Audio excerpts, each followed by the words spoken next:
Hey everyone, I'm at Lynnwood Reformed Church today because I want to talk about why we light the Christ candle at the beginning of our worship.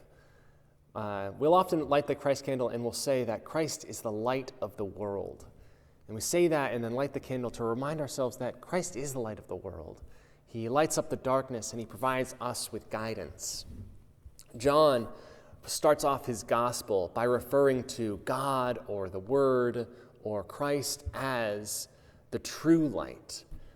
John chapter 1 says, there was a man who was sent from God called John.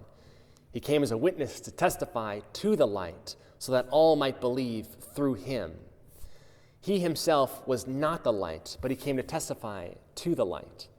The true light, which enlightens all people, was coming into the world. He was in the world, and the world was coming to be through him, and the world did not know it yet. He came into what was his own, and his own people did not accept him. But to those who believed in him, received his holy name, were given the power to become children of God, born not out of the will of the man, nor out of the will of the flesh, but of God. John reminds us that the true light, which enlightens all people, Christ, was coming into the world. And now it is our turn to receive the world. So I like to kind of think of ourselves like a candle.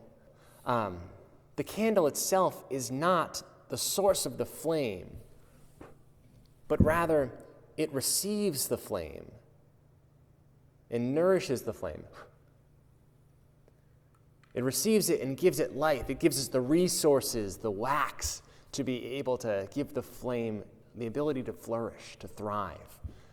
So we, as candles, take in the true light, the word of Christ, and we, with our lives, give it the resources and our gifts to be able to give the opportunity for Christ's word to thrive.